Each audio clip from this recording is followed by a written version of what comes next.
Berlin game. Man, I tell you one thing. Yeah. That is the game. Berlin, goodness gracious. It's kind of cool how they're playing a lot of out of the country games right now, just to kind of give the NFL a little bit more spice. I like that. Yeah. And it's weekly. Mm-hmm. And it's good to add an international footprint to the sport. Mm-hmm. You know, I know everybody's been tuning in, but it's nice that they can now actually have a game they can go to. It's got to be cool. Now, that was Atlanta, Indiana. Indianapolis and Atlanta. I'm trying to tell you. Jonathan Taylor. Ooh-wee. Jonathan Taylor, bro. Ooh-wee. You want to talk about. That's what you said right there. It's ooh-wee. Ooh-wee, man. 32 carries, 244 yards, 3 tubs. Yeah. Had an 83-yard touchdown. And the thing was, it was how he did it. He kind of looked like Le'Veon Bell because what he did, it's not like he broke any tackles, but what he did was he hugged the defense. And what I mean by that is when the guard and the center was double teaming the defensive tackle, all he did was just stick up in there just for a little bit, and then he bounced to the outside. So he hugged himself into the offensive line where you couldn't really see him, so he looked like as if he was trying to truck somebody. Right. But it was like, no, I just hid myself just for a little longer than expected, just for them to kind of hug their blockers. Just a little bit, and then boom, 83-yard TD. And it's too fast. Yeah, you know, kind of interesting watching this game. I like the bounce back game that Daniel Jones had in this game. Speak on it. You know, it's just one of those things. Yeah, he threw an interception a little bit early in the first half, but you know, it was just the fact that he still persevered during that game that I really liked. 19 for 26, 255 yards, TD, 1 interception. But the biggest 70% completion rate or something like that. Yeah, somewhere around there. Efficient. But the biggest thing, like you said, Jonathan Taylor, bro. Ooh-wee, dog. He was definitely the difference maker in this game. Did you get a chance to catch it? You know, the thing about Jonathan Taylor that is so spectacular is he's doing that. You know, that's not like a walk-off touchdown. You know, like he's evading those blockers and he's breaking those tackles, and he's doing that. He's making it happen with his feet and with his speed. You know, to not get hawked down, to not go down with the shoestring tackle, to not go down when somebody just grabs your leg. You know, you see a lot of that out of Ashton Gentry. Yeah. But he's a tough runner. And we see these big numbers. He's doing it consistently. I think he had an injury, what was it, 2 seasons ago, last season, was him kind of getting his wheels back under him. Yeah. And so now we're kind of getting back to those 2 years where he was just phenomenal. And we are reminded, he reminds me so much of AP, you know, big time. And I think it's a stat line or something that said, like, I don't think the last running back to win MVP other than the quarterback was anybody but AP. I think he was the last one, maybe. I mean, I could be wrong on that. But, no, he's phenomenal. A couple of those touchdown runs, just seeing him breaking all them tackles and then scoot out like that. And then breakout was it showed a lot, man. That O-line is doing a lot of blocking. I like the fact that, what they call him, Danny Ice? Yeah. Danny Dimes. Danny Dimes. Was it Danny Dimes? Yeah. I like the fact that Danny Dimes, man, is getting a lot of people involved. I'd like to see a little bit more out of Josh Downs, but I don't know what's going on there. But you got Michael Pittman, you got some guy named Warren, you got Alec. I forget his last name, but he's also a solid receiver. But he's spreading that ball around. You know what I mean? And he's also doing it with his legs. Did he have close to 100? He had over 50 yards rushing, right? Yeah, he did. He is balling, man. Danny Dimes is balling, and you know we're gonna have to start putting a lot of respect on him, on his name if he can be consistent and have like a solid playoff showing. That's kind of the determining factor. We've seen great quarterback play in the regular season, but then we've seen it unravel at the wrong time in the playoffs. And so they're looking good. If they can keep that thing going, I think you mentioned something about Sauce Gardner. Didn't he almost have an impact in that game? Yeah, he almost had an INT. It slipped right out of his hands. So he could have impacted the game tremendously right there. But, I mean, his presence was already enough, honestly. Having a shutdown corner does wonders because when whole half the field, you got to be cautious about. It really changes the way in which you call plays. They're building for a Super Bowl run right now. Oh, yeah. When you have, the thing that I'm looking at is you have a pretty efficient game for Daniel Jones from 19 for 26. Right. So he threw for over 200 yards. So what I'm looking at is big playability somewhere in there that happened, when it clearly did. And then you have an efficient running game led by Jonathan Taylor. That makes a big difference. So now the defense is fresh. Mm-hmm. And they was given they was giving Michael Penix a little bit of hell when it comes to that pass rushing, and that was honestly also contributing to the difference of that game. But now you have a Indianapolis Colts team that is sitting at 8-2, a sneaky 8-2, because now A we quiet are 8-2. a quiet 8-2. We just eclipsed the half part of the season, so we are in the meat and potatoes of the season. Oh yeah. And what I'm looking at is last week was a little bit of a hiccup, and then they came back and bounced back this game. I mean, hats off to the Colts. Hats off to them. I think they're definitely somebody who the league, they're putting them on notice. And I say it's been a quiet 8-2, but it really hasn't been quiet. They've been smacking people. They have. They ain't been that quiet. They've been coming in whop whop whop. Hey, so I think it's just they've been low radar, the Colts for the longest time, and so now people are just kind of starting to turn their head like, oh, what's going on over there in Indianapolis? It's because of week after week after week after week. It's a Daniel Jones effect, man. And clearly, he has bought into the system, and clearly the system has bought into him. Yeah, it's just sometimes it's just a fit type of situation, kind of like how it is with what's his name from Seattle, quarterback. Darnold. Yeah, Sam Darnold. It's kind of like with Sam Darnold. He found a system. Well, first he resurrected his career out there in Minnesota, who we will get to because they played a very interesting game against my Baltimore Ravens. But we'll get to that in a second. But for Daniel Jones to kind of do what Sam Darnold is doing right now, as far as having a team that believes in him and has put a team around him and has honestly brought the best out of him, is only going to get better from here. I think so, just because they have such a great defense, but most importantly, actually they're good in the trenches, period, on both sides. That's what separates them. Probably one of the best offenses. They've been having one of the top offensive lines since Jonathan Taylor's been there. So Jonathan Taylor, he is obviously he's done a lot for himself, but that offensive line is clearly good on not just running but also pass protection. Clearly. That's what I was thinking about. That rookie tight end they got. That's Warren. Yeah. Is that Warren? I believe so. Yeah. He's been productive for them. Mm-hmm. He's been putting in a lot of work for them boys. But no, I agree with you. It starts in the trenches. You got to have the trenches right. Atlanta, I mean, they look good. Drake London made his impact. They spread the ball around. Bijan made an impact on the game. Algier had 2 tubs, I believe. Penix is kind of he's sprinkling the ball around the field. A lot of people are getting touches, but wasn't quite enough. Indianapolis is tough. But what I do like to see about Atlanta, though, what I've noticed over the past couple games is they're competing. These are competitive games, and it starts there, right? When you see a team on the emergence trying to come back and reestablish the culture and a name for themselves, you see why they first start just competing. Might be some tough losses, but they've competed the whole way. And I know we're going to get to Cleveland, but I'll mention Cleveland for a second. I liked when they had that with Jameis Winston and they had that kind of train going where they were competing. And then the next year they went a whole different direction. I'm just like, why not?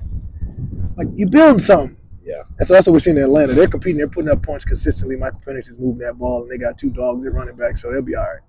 Yeah, they'll be all right. You want to swing it over to Baltimore?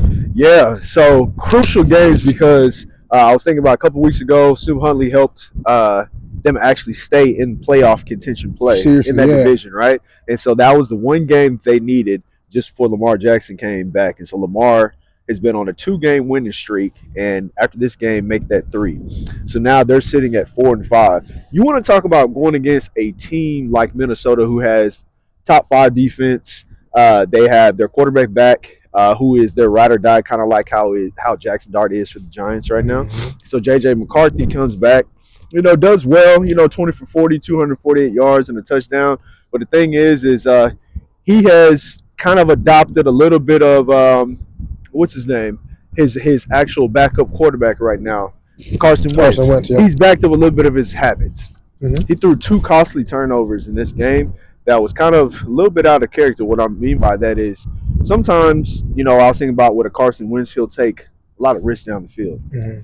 Both of J.J. McCarthy's passes were just kind of risk type throws down the field. Mm-hmm. 2 middle of the field throws. 1 to Justin Jefferson. I forgot what the other one was to. Who the other one was to, but 2 costly turnovers, man. 2 interceptions that you just can't afford to have against a team like Baltimore, who not necessarily doesn't have the greatest defense, but they can play inspired defense and look like a top 5 defense. 1,000%. And since Lamar Jackson has came back, that's exactly what they have done. You have Derrick Henry gets 20 carries. I don't care how many yards he got. Give him 20. But he got 20. Yeah, he went 20 for 75, but no matter if he goes 75 or 200, give him 20 carries. Give him 20 carries. You know what I'm saying? Give him 20. They got creative with Lamar to get a crucial first down in the fourth quarter with him being lined up at running back. Then they put a tight end at quarterback. Oh, yeah. You know what I'm saying? Yeah, that's cool. But, you got to get yeah. creative. And it's good for Lamar's psyche after hurting his hamstring. For sure. Him to run like that. Because it's like, oh, man, Lamar should be running more. Not necessarily. You got to understand, he going to run some more whenever the playoffs get here. Yeah. But right now, it's just about him being healthy. But inspiring team play is how Baltimore beat the Minnesota Vikings. But now they're both sitting at 4-5. This looks good for Baltimore because I believe that the Pittsburgh Steelers just lost to the LA Chargers yesterday. Mm-hmm. So this puts Baltimore, I think, 2 in the division behind Pittsburgh, who's sitting at 5-4, I think now, because it was 5-3 yesterday. So they're sitting at 5-4. So you got Pittsburgh, Baltimore, Cincinnati, Cleveland. Just like that, the playoff picture is back into play. Yeah. Yeah, Cincinnati's not to be slept on, but I don't think that, you can put more attention on Cincinnati until they figure out how to fill those holes on defense. Yeah. Because they're just too porous. Electrifying offense, but they got to figure that thing out on defense. No, man, Baltimore, they look inspired is the best word for exactly what we're seeing out of them. A lot of times, it's about effort and energy. And I know about the gamers, you play the video game and you got the player fatigue on there, you know what I mean? And he might be amazing in the first quarter, but you keep running and gunning him come third quarter, his energy level's down at 30. Yep. Inspiration is almost like a NOS pack. It's just an extra extended battery life. So you might be physically tired. You might be mentally beat up. You might be a little discouraged. But then all of a sudden you get a spark like your top guy comes back and y'all actually rolling and moving that thing. Now everybody, that excitement, give you that just more effort when you go to hit somebody, when you go to make the tackle. You're going full speed. You're not just kind of taking the play off because you're like, what's the point? No, there's a point. We can go through the playoffs and we can still make a run at this thing. So glad to see that they're back on track. Lamar coming back into the mix. They need to keep on feeding the king. And to your point, it don't matter how many yards you get, 75 or 175 or 275. You got to keep giving them 20 to keep the defense playing you a certain way that Lamar can shine. Because if you don't give him 20, now you're going to the defense is going to sit back and nickel and dime and just make Lamar have to use his arm. And that's going to knock him outside of his game. If y'all come out and establish yourself as a run-dominant team first, run with King, run with Lamar. Now the back end of the field is going to open up. That's when you have a Zay Flowers, so I think he had 4 catches or something like that for 80-something in the tub. I don't know, but that's what happens when you establish the identity of the football team, right? We're going to run it at y'all. Stop that. Oh, here. Wow, now it's wide open. Facts. You know what I'm saying? And you need that balance. They need that balance specifically. They have to have that balance. You see other teams never get away from the run. Sometimes you're like, you should. Yeah. You should throw the ball, okay? Because it's not working. And now you're down by 3 touchdowns. Throw the ball, please. But they're still first second down. Yeah, you feel me? Yeah. And that's how Baltimore has to be. And don't let adversity within the game make you pivot and change your game plan. You got to establish that run first. You have to get the other defense to pursue the football against Derrick Henry. Because the more bodies that have to pay attention to Derrick Henry first, whenever he gets the football. Second, to be able to get him on the floor, get him on the ground, bro. The more energy that's going to be exuded out on the defense, which means now other players on the offensive side can actually get more involved and can get more open looks and decision making that's more designed to them to be in a positive game. Only because the fact defense is they're tired. They're tired. They've been doing pursuit drill. They've been having to tackle this dude.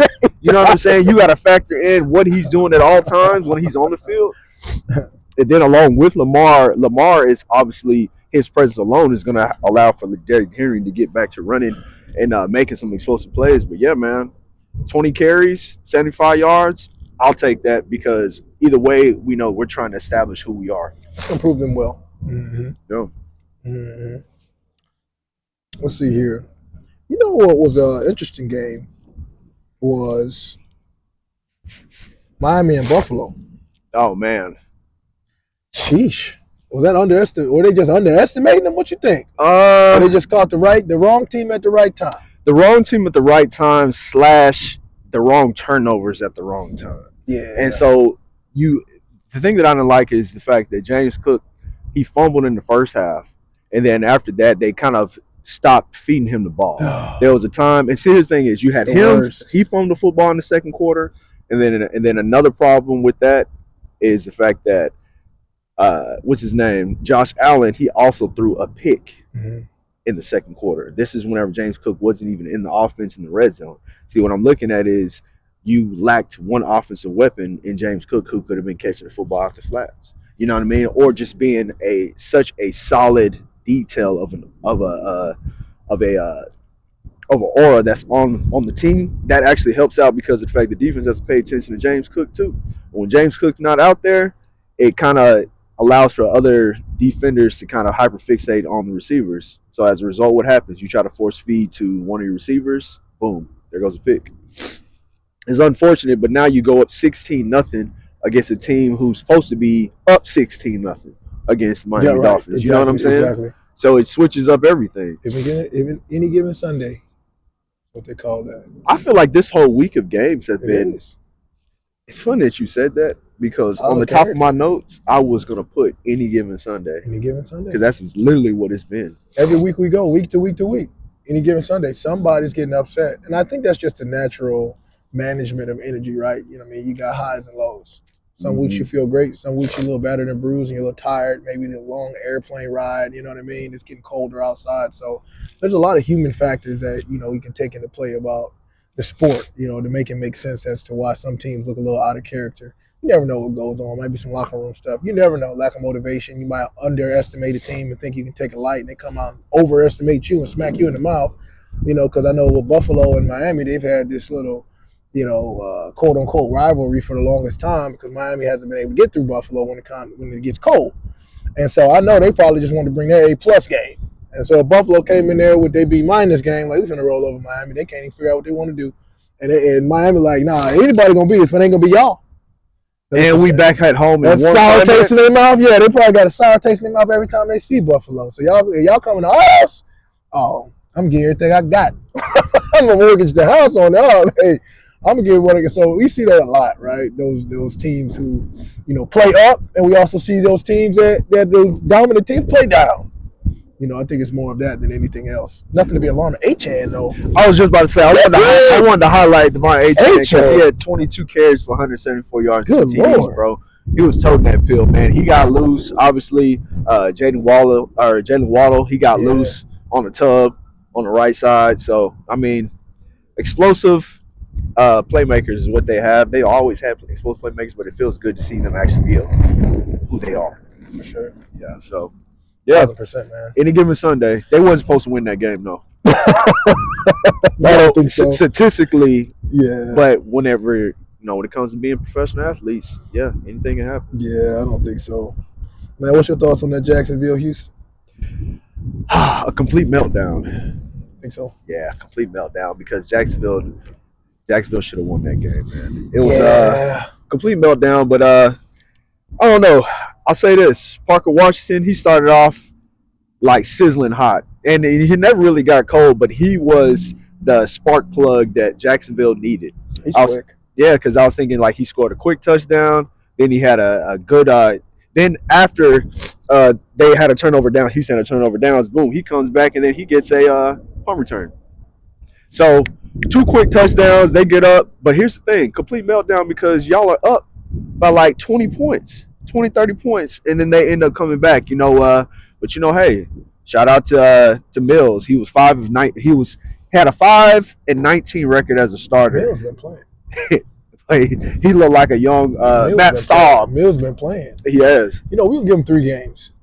A lot of times when you see the reins, the transition in reins to a quarterback, there's no film on the guy. You don't know his tendencies, his patterns, and so it's almost like that whole week of film study goes out the window. Yeah. Because now you second and guessing what they might do with him versus Stroud. So you don't know. So you're just out there. So you can't really be 2 steps ahead or proactive at like far as shading and covering and baiting and stuff. So it's really just We learning you just like you learning us. And sometimes, man, the right guy come out there and pick you apart. And D'Amico Ryans is well known for his halftime adjustments on defense. It's very tough to go into Houston and win. I know it has been done, but it don't mean it's easy because he's a defensive mind and he does a good job making adjustments. He's one of the best adjustment makers as far as a coach in the league. Just from some of the games I've watched them scrap and fight and bring themselves back, and just some of the changes and the different looks that he throws at teams on defense really, I think, makes a big difference in the overall outcome. But yeah, that quarterback looks decent, man. You know, it's 29-10 going into the fourth quarter. I didn't know that. 29-10 going into the fourth quarter, and they really didn't get into a scoring type of frenzy until about 7 or 8 minutes left in the fourth. And you lose 30-29, or no, really, it was supposed to be 30-29 until Trevor Lawrence. He had about 30 seconds left on the clock, and he ended up throwing. Well, it was really a sack pick, which is hard to say. It's weird to say it like that because it's usually a sack fumble, but it was a sack pick.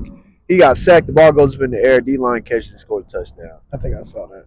36-29. like for it to end like that, that's demoralizing, bro. Like that kind of stuff right there. Jacksonville. Oh my goodness. Jacksonville has to be heated because Jacksonville started off so good this season, and now things are getting a little shaky. I'm hoping they can bounce back, but they're sitting at 5-4 now. They came to the game 5-3. Houston still got a little life.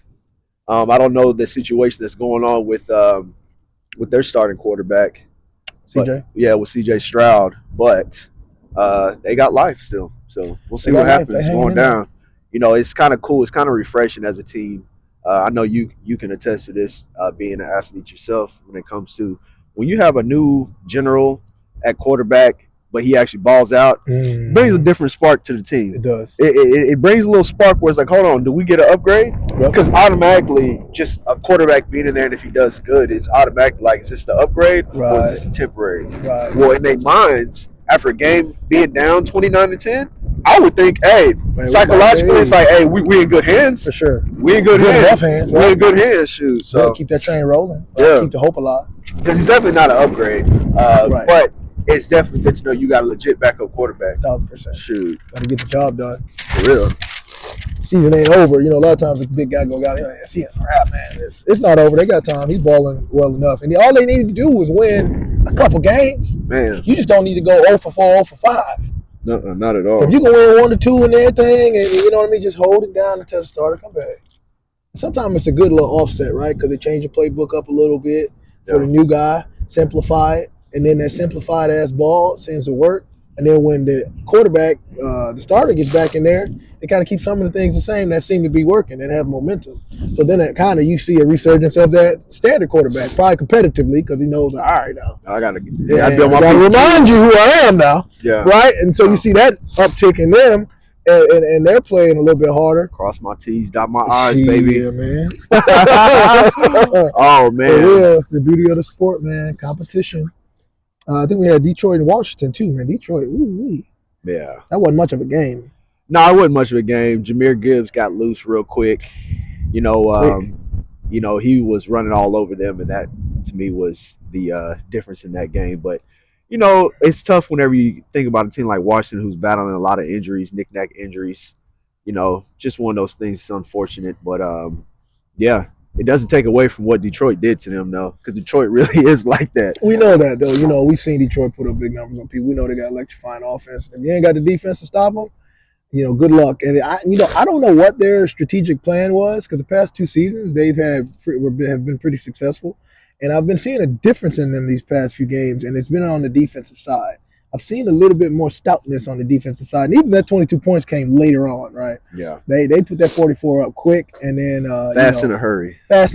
And so then, you know, some of those plays down the line, it were just plays down the line. But that defense is taking a step up. And that's kind of dangerous for anybody looking to play against Detroit, because what you didn't want them to do is get a defense. Kind of like Cincinnati. You don't want Cincinnati to figure out how to get a defense going.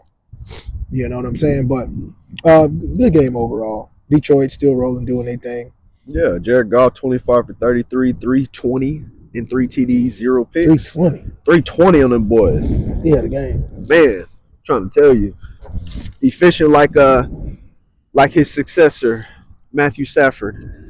Not successor, but they literally like switched roles and they amplified where they already were. Right. Isn't that crazy? That's still crazy to me. Like they switched roles and literally amplified where they already were. What I mean is like, because like LA is just as good as Detroit is right now. Facts. It's just crazy. Speaking of the Rams, Yeah. they may be in a promising situation to make Super Bowl run themselves. Yep. They beat San Francisco, who I still feel has a They very got a good special team, defense. Yep. 42-26. They Matt put Stafford, smack on San Francisco. 24 for 36, 280, 4 TDs. Oh. Monte Adams, 6 for Got 77. in there. Puka got in there early. That was another thing. That's the thing that I noticed about these teams that are winning. They kind of just score early. And they've just been holding these leads outside of Jacksonville. Hit you quick, man. But they've really been showing themselves on offense. It's been really interesting. You know, I like the fact that they were using Kyron Williams a lot more. I think that's helping them have a consistency and a balance on offense. I don't understand why these coordinators get away from running the football. I get it, but I don't get it. Football minds understand why exactly I'm saying that. Yeah. You have to have a little bit, especially early on. Even if you get down to 30%, you got to keep it honest. You get away from it 2, 3, 4 games, then you're wondering why. You know what I mean? Things aren't going your way. And then you get back to it and we see success. It just kind of makes you think, like, what makes them want to get away from a standard operating procedure of playing balanced football? You got to play balanced football. Like the Cleveland Browns with Quinshon Judkins. Now, this is a promising rookie running back. And did you know, the reason why, because it made me think about what you were saying about, like, getting back to the running game. Did you know Cleveland is the #1 team in the NFL as of today who has the most passing attempts? You got to be kidding me. I'm not kidding. The most passing attempts, and we wonder why against a team like the Jets. But they lost that game. Of course. You ain't feeding the football to your greatest asset. The greatest asset. Your greatest asset The greatest is sitting in the right backfield, and y'all are wanting to run. Y'all wanting to throw the football more than anything. So, just going back to what you were saying about how teams kind of get away from that and they get away from their identity. It's the Browns, the dog pound. We all know y'all with the Jim Browns. You know what I'm saying? Oh, no. When you think about your boy that's playing for Houston right now, the running back. Yeah, man. Like you gotta we know y'all got the running backs. Come on, man. And they got like another running back, I think Sampson. They got like 2 solid rookie running backs. Still got Ford. And they still got Jay Ford, bro. Ford work in for him past couple. Still got Ford, bro. He can catch that thing and run that thing. So y'all like the Browns are a running back, tight end heavy offense. You got to use what you have. You got to use what you have. You got to use what you have, bro. But yeah, that's the one thing. The NFL, like, I don't care how many points you can put on the board and stuff.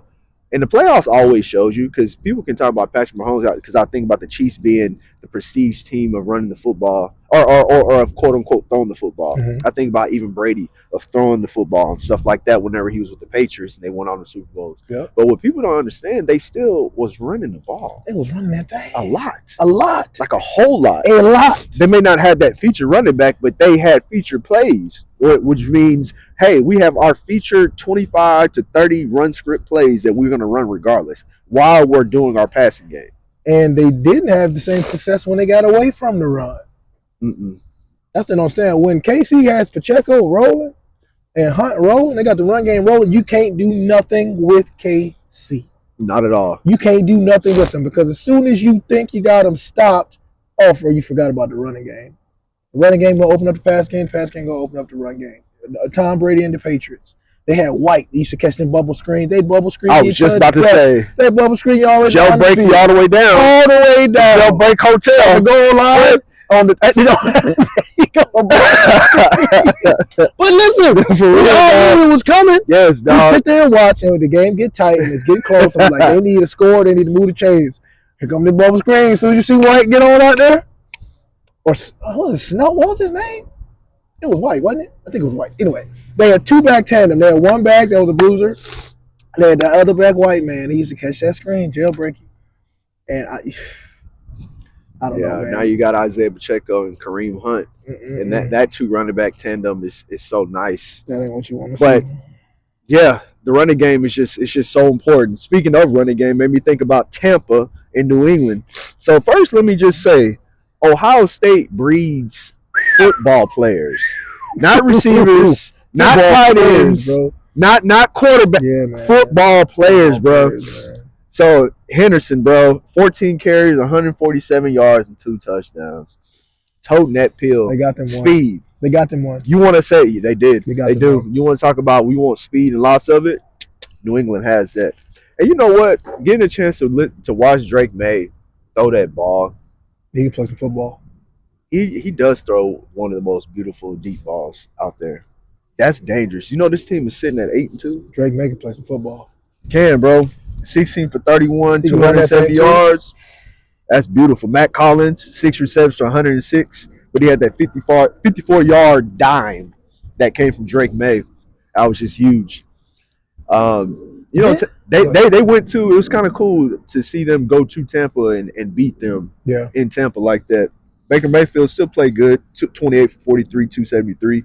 But this was just another one of these type of games where Tampa got going too late. I was like, yeah, they had a chance to bring it back towards the end there. They had a couple more possessions, but they did get going too late. Got it going too late. So, you know, it's kind of cool seeing New England do what they're doing and having their way with teams because their defense clearly has been showing up. They gave Baker a little bit of trouble when it comes to like he completed his passes, but they were very short increments for the most part. That's why he had to throw for 40 times. You know what I'm saying? But having a defense and having a solid offense, but to know that you have a running game to go with that offense with a young quarterback like that, who has a young dog that's sitting right next to him with Henderson, that's going to be something that I am actually looking forward to see later on down the stretch of this regular season going into the playoffs, man. Same. No, it's gonna be nice, man. It's gonna be nice. I think can't underestimate them boys. Yeah. We cannot underestimate them boys, man. They look good out there. They really do. Drake May. I think this is when we should really be talking about guys. Like we have the game so flipped and construed and misconstrued, right? We get used to getting excited about a guy as soon as they come out of the league, and that's really been new, you know, because we have the one-offs to LeBron James and Cam Newton that come out man-child, you know what I mean, and just perform well early. But it's not like that for everybody. You know what I'm saying? Like And AJ DeBonsa from BYU. I can't wait to see how he you does. see what I'm saying? That boy right there. When you have it, use it. But I don't think they should be pushing a lot of these kids to be general captain immediately as soon as they come out, because then you see a lot of times, like look at CJ Stroud, look at Robert Griffin, look at Jaden Daniels. You look at these injuries.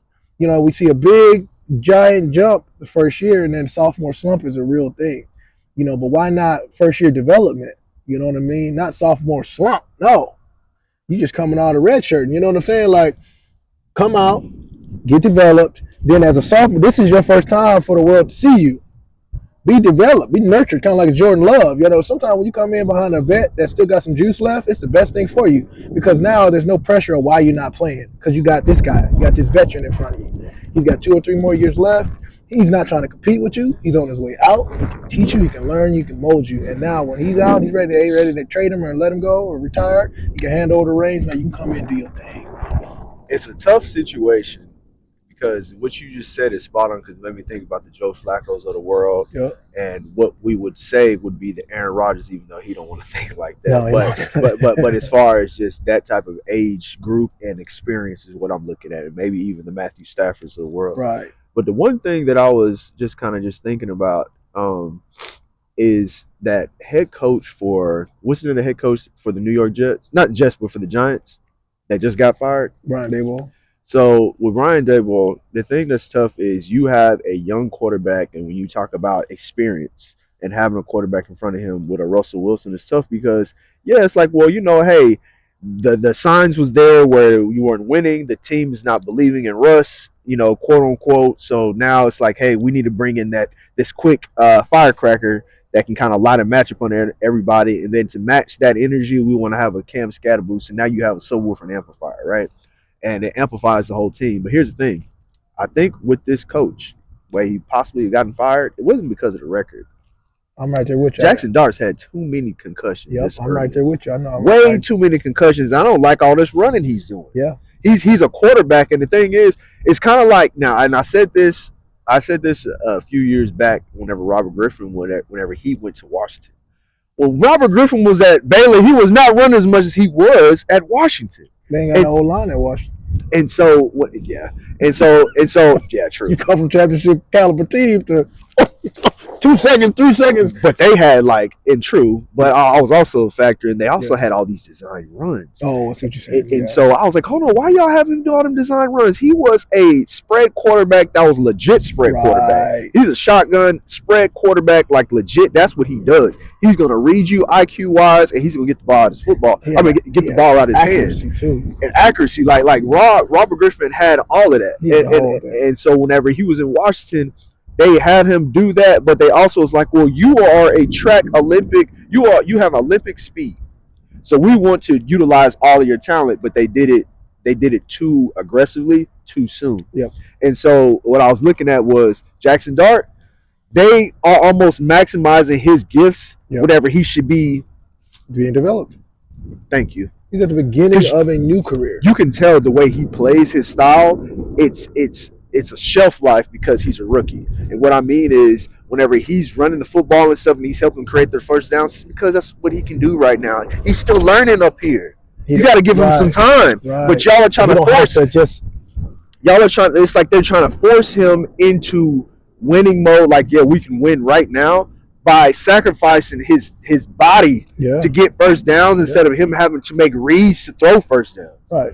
And that's the part that's kind of frustrating when I'm looking at it, because I'm looking at Jackson Dart and I'm like, y'all are going to end him before he gets started. Before he even gets started. He didn't have an opportunity to get started.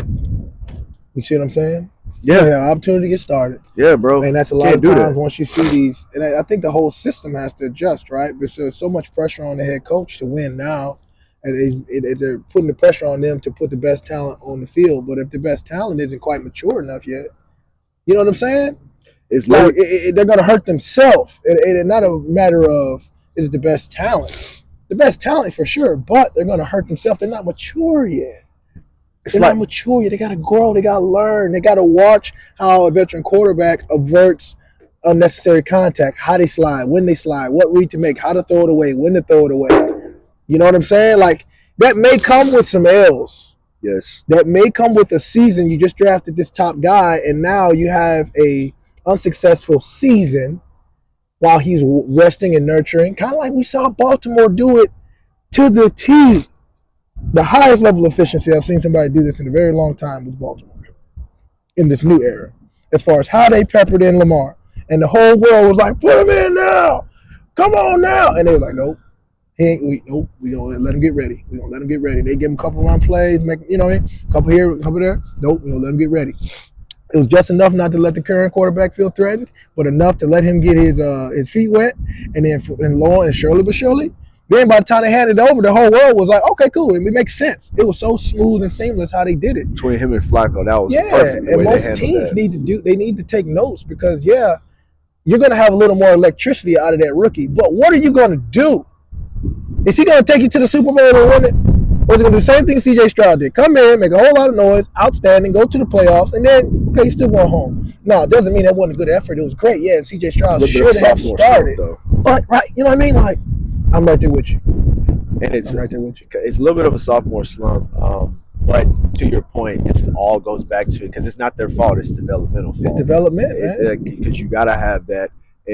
And that's how they can see and have the game slow down. That's why I was thinking about, like, Lamar was in a perfect situation, and now I'm looking back at it, I'm like, you know what, Shedeur, you are too, because look at Cam Ward and looking at all this stuff. Yeah. It's on the sideline. You still get to slow it down to see, okay, how would I make that decision on that play? Right. You can see things, what I've done, so you can slow it down a little bit.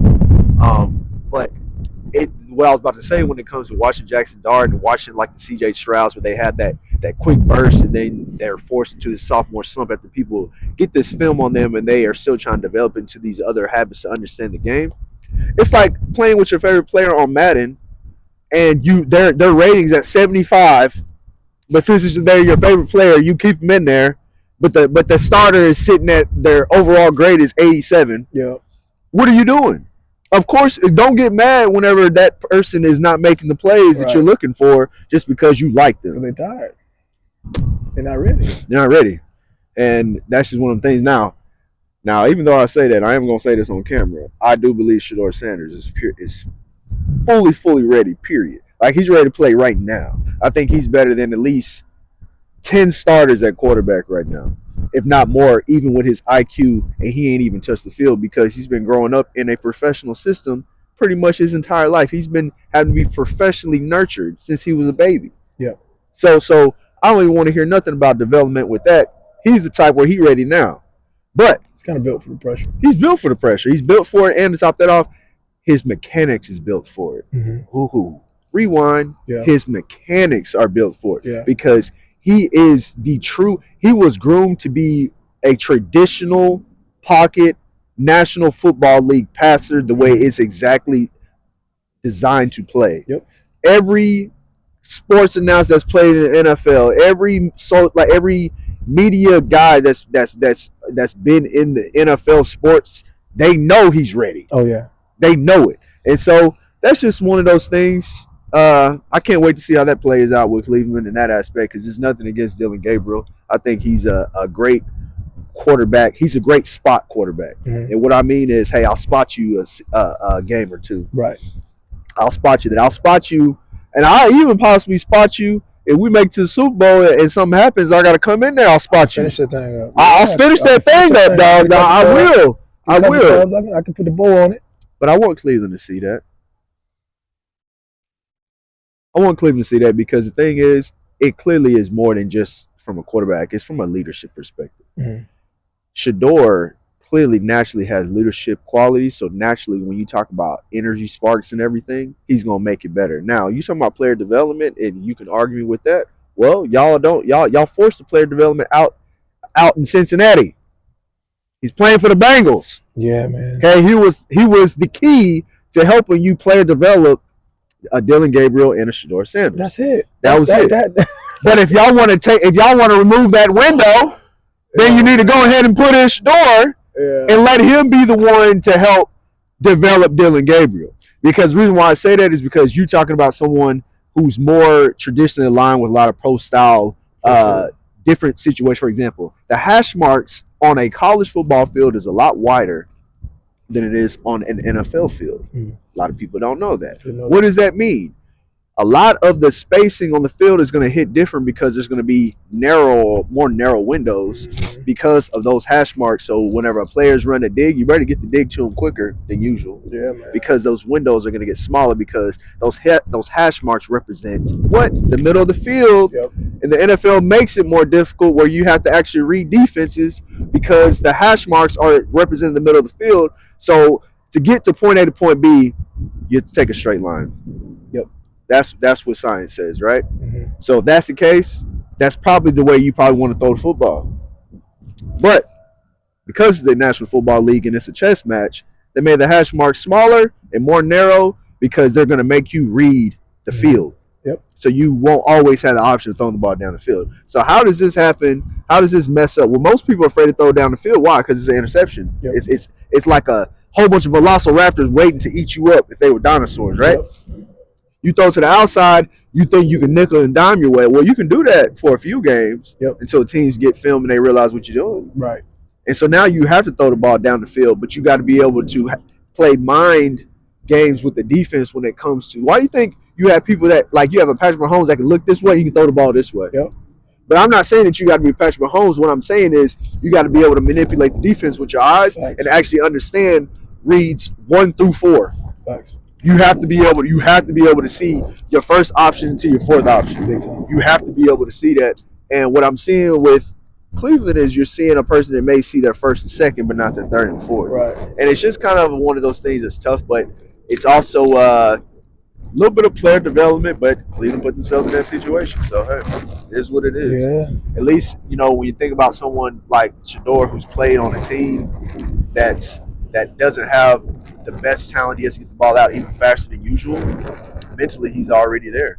Mm-hmm. He already knows, hey, I only have a certain amount of time to make it happen, and I have to be able to improvise. Because Shedeur, the thing that makes him special, I'm going to say this and leave it alone. Yeah.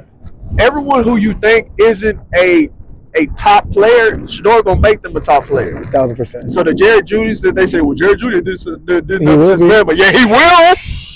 He will. Yeah, nah, That's like a hot rod that been sitting there, but no one know how to drive it right. I cannot wait. You don't know how to drive that hot rod right. God, What you saying? man. Please don't tell me he ain't no dog. Man, hold up, man. I really would. And I'm a Shedeur Sanders fan. I'm a Deion Sanders fan. So I just wish them well. I don't care whether they went to Cleveland, Seattle, wherever they went. They could have went to Tennessee, Miami. It don't matter. Right? Yes. I just want to see Shedeur be successful because I just follow that family and I'm a big fan. But regardless, I was excited for Cleveland as a football fan, even when Flacco was coming back, even when they thought about bringing back Jameis Winston, even if these are not top-tier quarterbacks, which Flacco's kind of changing the narrative on that, but they are guys who are going to get the ball out their hand and air it out.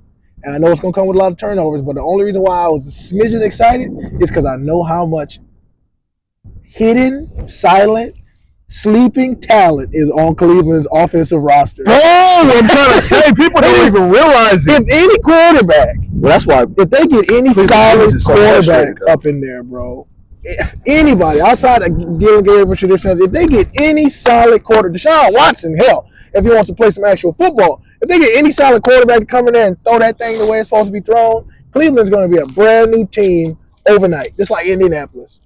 Because they got Cedric Tillman, which is 6'5" dog, Jared Judy, you got and David Njoku, Isaiah Bond. You got a Hannon. Isaiah Bond is cold-blooded, thrash. Yep. Hannon is the second tight end that's fast. Oh, Fannin. Fannin. Yeah. And then you Rookie tight end at that. you got a top two in Junkins. You know what he can do.